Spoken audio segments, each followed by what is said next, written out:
The night was restless with the weight of a coming storm, clouds dragging their shadows across the moon.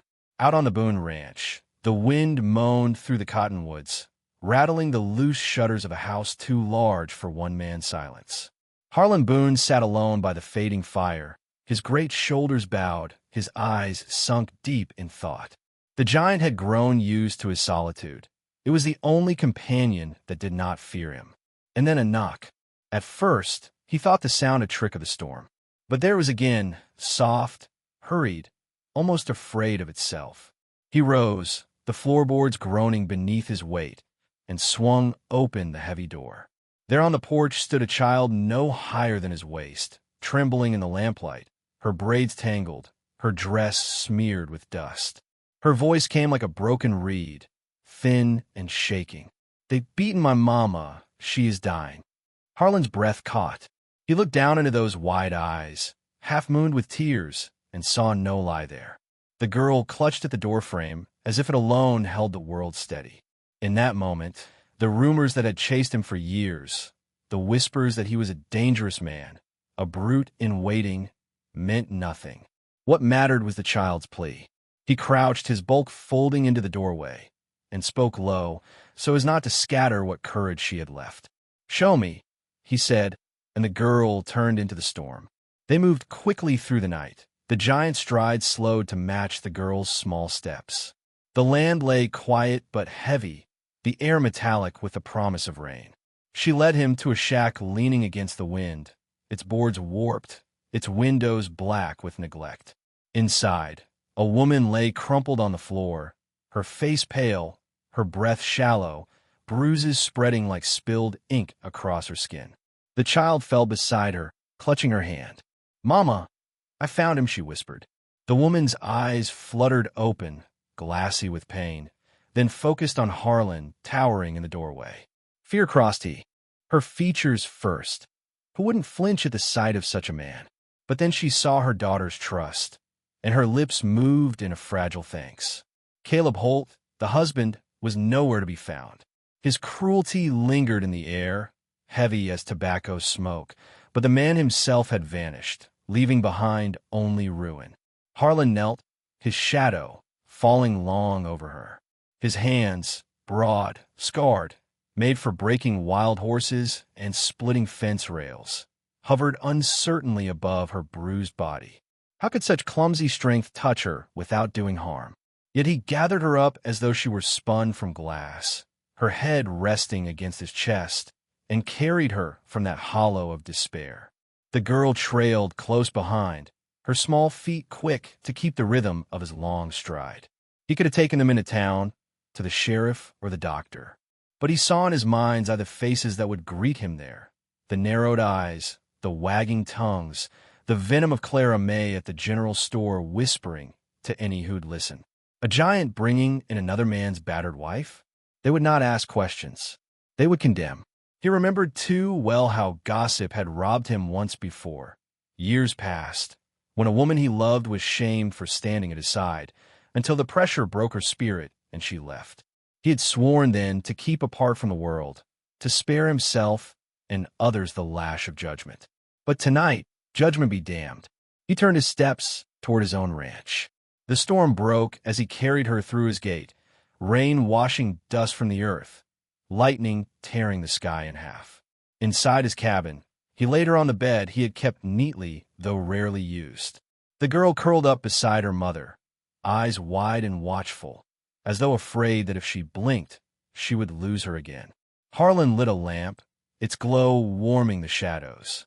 He fetched water, cleaned wounds with clumsy tenderness, wrapped bruised ribs with steady hands that had never known such work. The Woma, Miriam Holt, he learned in the soft fragments of her murmurs, winced at his touch but did not pull away. In her weakness, she placed her trust where she had no reason to, and that trust pierced Harlan deeper than any blade.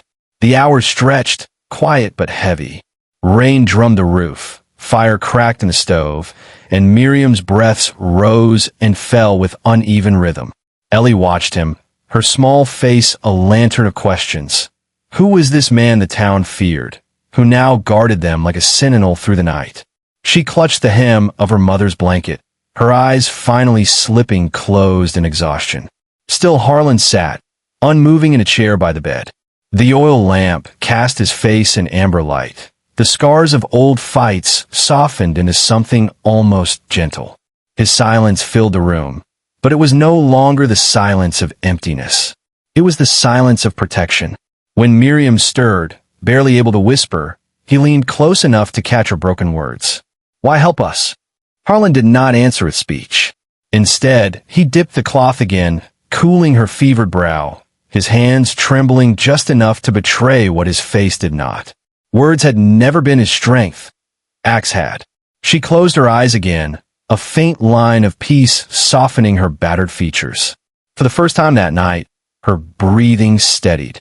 As dawn crept pale across the plains, the storm spent and the land washed clean, the Boone Ranch stood changed. A giant who had lived in solitude now watched over two fragile lives. And though the town would soon stir with questions and whispers, here in the quiet light of morning, a small, trembling knock had opened a door inside Harlan Boone that had long been locked. By the time the sun had risen high enough to paint the fields in gold, the whispers had already begun. In towns like theirs, word traveled quicker than any rider could. Clara May at the general store said she'd seen the giant carry a woman into his house at midnight, and from there the story took wings. Harlan Boone, the brute of the plains, had stolen a man's wife. By noon, Sheriff Amos Riker rode up the lane, dust trailing behind his horse. He found Harlan in the yard, splitting wood with heavy strokes, each crack ringing sharp as gunfire. Miriam, pale but upright, stood in the doorway with Ellie clinging to her skirts. "You got something that don't belong to you," the sheriff said, his voice heavy with the weight of other folks' judgment. Harlan straightened, the axe resting against his thigh. "She ain't a thing to be owned," he said, and though his words were few, they carried the quiet thunder of conviction. Miriam lowered her eyes. Her shame was not in her bruises, but in the gaze of others, the knowledge that the law would sooner return her to the man who broke her than protect her from him. Still, when the sheriff pressed, Harlan's silence stood like stone. "She stays," was all he said, and Amos, perhaps sensing the truth in the giant's unyielding stance, turned his horse without another word. But the town's eyes were sharp, and the gossip sharper still. Days passed like this, whispers circling, tongues wagging, and Miriam healing slowly in the refuge of the Boone Ranch. She moved about the house with careful steps, her face still shadowed with pain, yet every day brought a flicker more strength. She saw how Harlan treated Ellie, not with the patronizing patience of most men, but with a gentleness that never needed to be spoken. He carved the girl a toy horse from scrap wood, its edges rough but shaped with care. He showed her how to call the ranch dogs with a low whistle, how to hold the bucket steady when drawing water from the well. Ellie laughed, a sound sharp with newness, and Miriam watched the change with eyes that burned softly. It wasn't love yet, not the kind sung about in dusty saloons. It was something quieter, more fragile. A brush of fingers when he passed her a cup, a moment of stillness when their eyes met and neither looked away. It was built in silence, in the spaces between words, where the heart learns before the tongue dares speak. But peace is a fragile thing on the frontier, and it rarely lasts. One evening, as the sky bruised with twilight, Caleb Holt rode back into town, drunk on fury and whiskey. He shouted in the street that his wife had been stolen, that his daughter had been turned against him. His words dripped venom, and in a place where gossip was as good as gospel, folks listened. Clara May fanned the flames, declaring Harlan Boone a thief of another man's blood. Sheriff Amos found his patience tested, and at last he rode out again. "Harlan," he said, rain dripping from his brim, "they're calling for your head. Caleb wants blood, and I can't hold the town back long." Miriam's heart clenched. She turned to Harlan, shame heavy in her voice. "I brought ruin on you. Maybe I should go." But Harlan's eyes, dark and steady as the earth itself, found hers. "Some things are worth the cost," he said simply. It was not a promise of safety, nor a declaration of love, but it was enough to steady her trembling. The night Caleb came, he brought 3 men with him, guns glinting in the moonlight. They came stomping into the boneyard, their boots grinding the gravel, their voices harsh with drink. Ellie clung to her mother's skirts, her eyes wide with terror. Caleb called out, his voice dripping with scorn. "Miriam, you think you can run? You think some monster's arms will keep you safe? You're nothing. Useless. Always were." Miriam's lips parted, her body shaking, but the words that had been buried so long clawed their way free. Her voice broke the night like a bell. "You left me dying. He saved me." Caleb's face twisted, rage overtaking reason. He lunged forward, raising his fist. But Harlan was there. The giant stepped between them, his shadow swallowing the smaller man. Caleb swung wild, but Harlan caught the blow, his hand closing like iron around the other's wrist. The fight that followed was not the clean clash of legends. It was brutal, raw, a tangle of fists and dust. Caleb spat curses, his friends circled, but Harlan moved with the grim patience of a man who'd fought too many times to mistake violence for glory. Bright with the first light of childhood returned. Harlan said little, but each morning he left an extra plate at the table. Each evening he mended what needed mending, his life no longer a fortress but a home.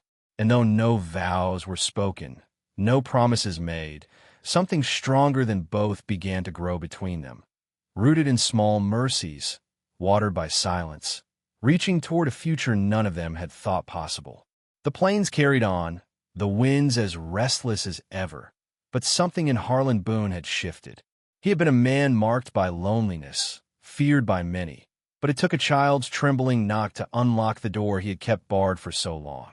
And so the tale closes with this. Sometimes salvation does not arrive in grandeur, nor in triumph, but in a quiet hand reaching for another in the dark. Sometimes it is a bruised woman finding the strength to speak against cruelty, a child's courage to knock when the world seemed lost, a giant learning that mercy is the only true strength a man can wield. And if you carry a loneliness heavy as iron, remember this. Mercy may come to your door in small hands, and when it does, do not turn away. For the smallest knocks are often the ones that change a life forever.